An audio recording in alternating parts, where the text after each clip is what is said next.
Bismillahirrahmanirrahim. Assalamualaikum warahmatullahi wabarakatuh. Nabi Muhammad SAW adalah sosok manusia yang paling dicintai oleh seluruh umatnya.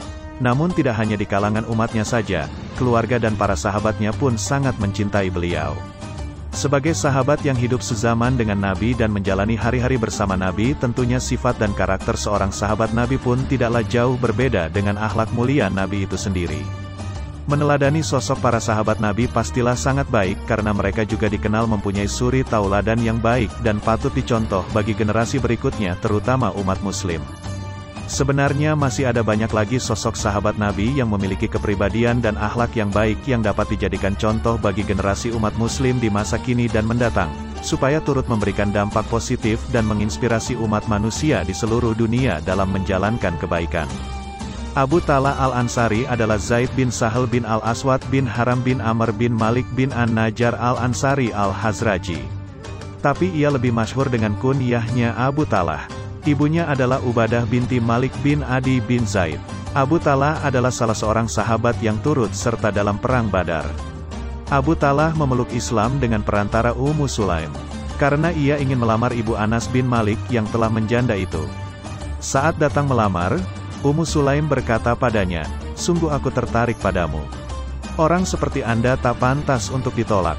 Namun Anda seorang laki-laki kafir, sedangkan aku seorang muslimah. Kalau kau mau memeluk Islam, itulah mahar untukku.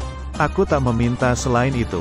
Mendengar ucapan Ummu Sulaim itu, Abu Talha segera menuju berhalanya yang terbuat dari kayu. Ia menghadapkan diri dan beribadah kepadanya.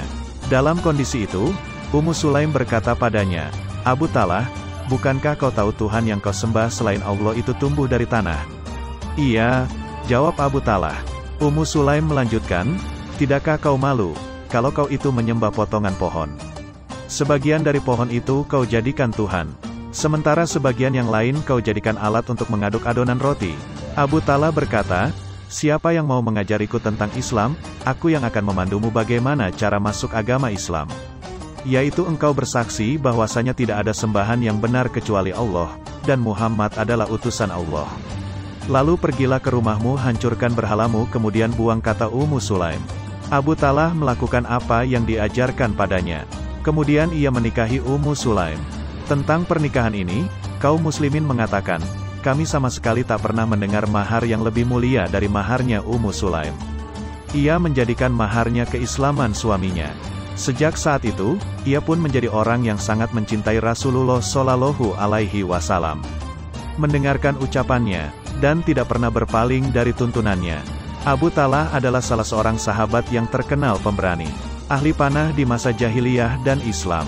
Ia adalah salah satu dari 12 orang yang turut serta dalam Bayat Aqobah, turut serta dalam perang Badar dan perang-perang setelahnya, dan ia merupakan salah satu tokoh Ansar. Tentang keberaniannya, Anas bin Malik menceritakan, pada perang Hunain, Rasulullah Shallallahu Alaihi Wasallam berkata, "Siapa yang berhasil membunuh musuh, untuknya barang-barang orang tersebut." Saat itu Abu Talha berhasil membunuh 20 orang musuh, dan barang-barang bawaan orang-orang itu menjadi miliknya. Abu Talha adalah seorang yang dermawan dalam berbagai kondisi, baik saat sulit maupun lapang. Abu Talha memiliki kebun kurma dan anggur. Tidak ada di Madinah kebun yang lebih luas, lebih banyak pohonnya, lebih bagus kualitas buahnya dan airnya, melebihi kebun Abu Talha. Saat Abu Talha sedang salat di kebunnya, ia lihat ada seekor burung berwarna hijau dan paruhnya merah. Ia pun merasa takjub sehingga ia kehilangan konsentrasi karena pemandangan itu. Ia jadi lupa, sedang rakaat 3 atau 4. Usai salat ia menemui Rasulullah. Ia ceritakan kejadian di kebunnya dan burung itu.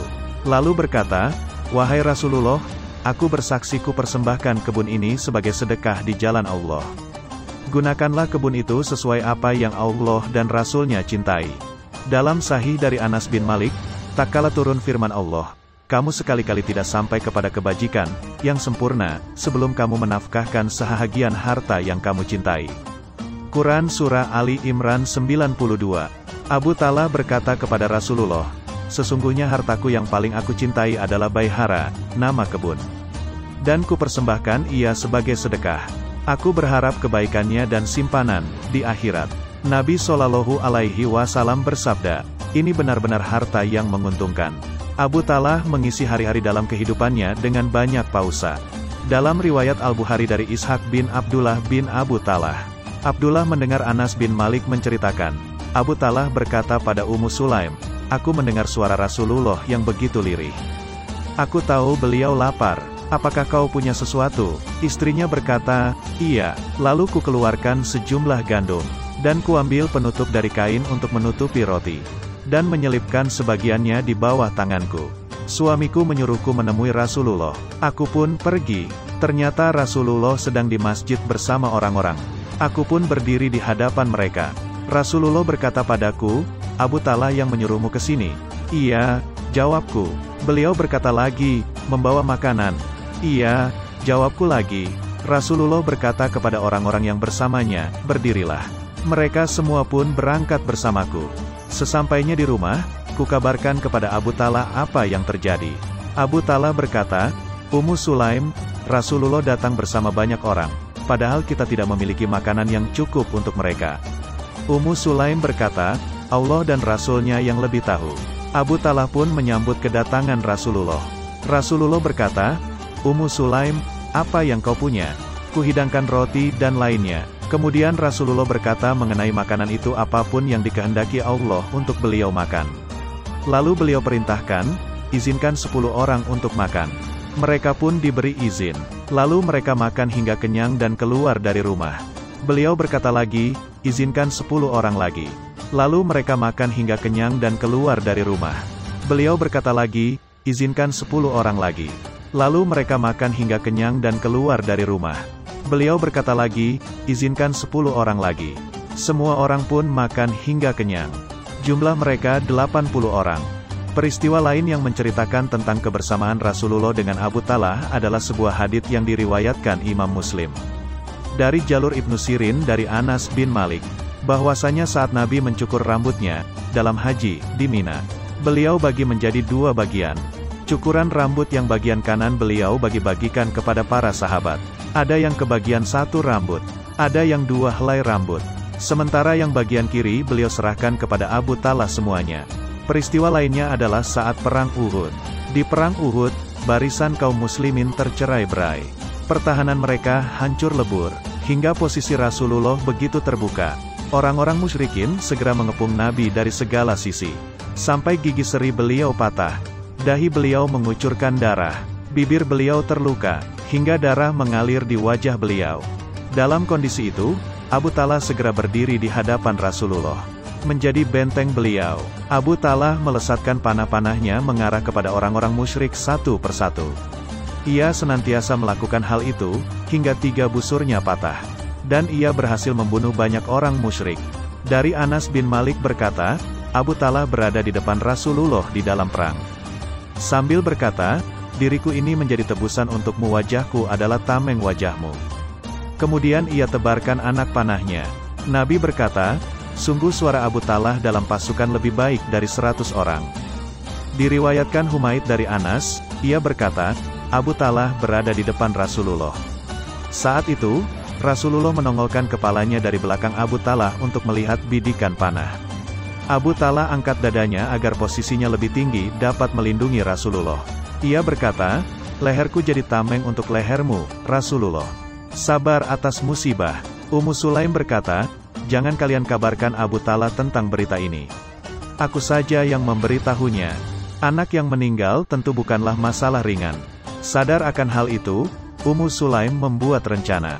Mengalihkan sementara perhatian suami dari anaknya yang sedang sakit. Saat sang suami tiba di rumah, ia langsung jamu dengan makanan. Saat suaminya makan, ia berdandan dengan minyak wangi. Berusaha menarik perhatian sang suami. Hingga keduanya berhubungan. Setelah suaminya tenang, ia ucapkan memberikan pengantar sebelum kabar duka disampaikan.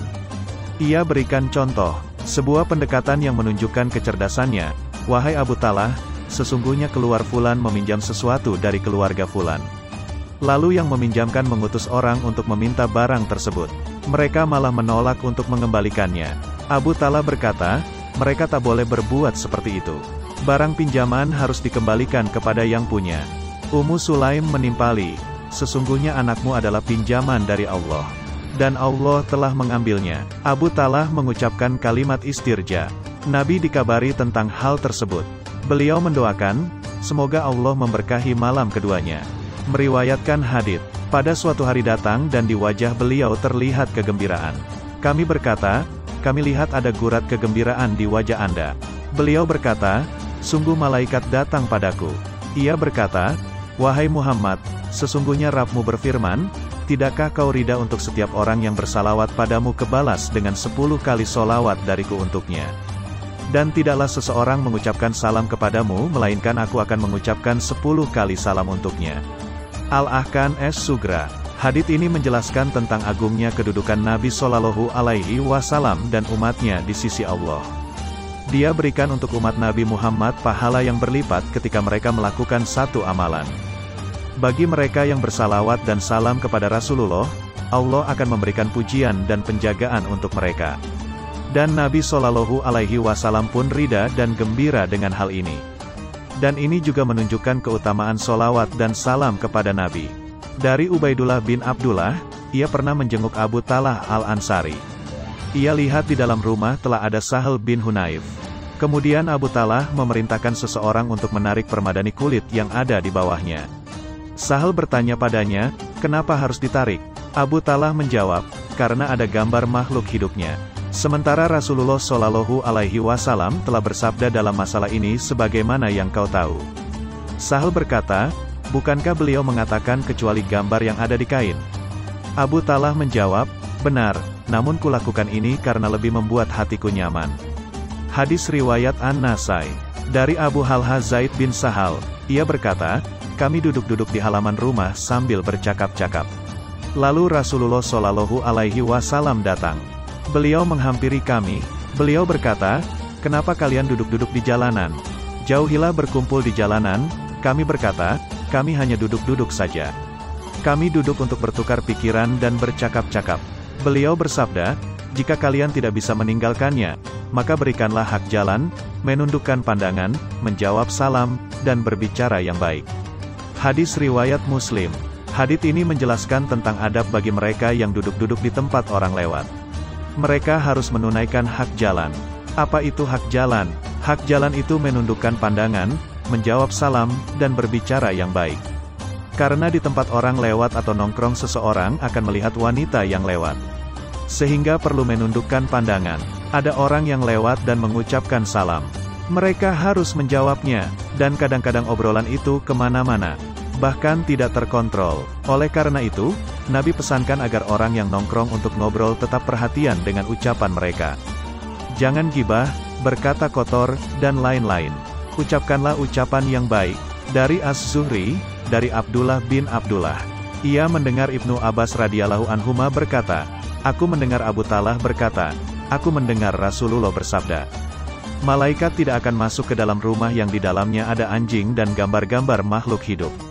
Hadis riwayat At-Tirmidzi. Wasiat Abu Talhah Al-Ansari. Di zaman pemerintahan Utsman bin Affan, kaum muslimin mempersiapkan angkatan laut. Abu Talhah pun memesan tempat ikut berangkat. Lalu anaknya mengatakan, semoga Allah merahmatimu, ayah. Sekarang engkau sudah sangat tua. Engkau telah berperang bersama Rasulullah, Abu Bakar, dan Umar. Sekiranya engkau mau beristirahat, dan engkau biarkan kami saja yang berangkat menggantikanmu. Abu Talhah mengutip firman Allah sebagai jawaban, berangkatlah kamu baik dalam keadaan merasa ringan maupun berat.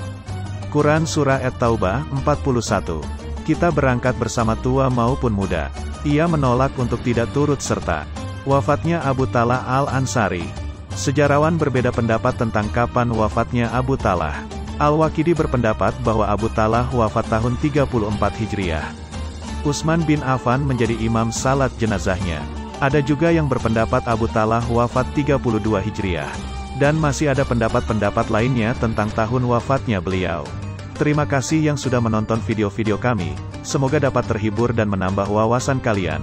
Maka dari itu bergabunglah bersama kami. Jangan lupa like, komen, dan subscribe dan nyalakan lonceng notifikasinya. Assalamualaikum warahmatullahi wabarakatuh.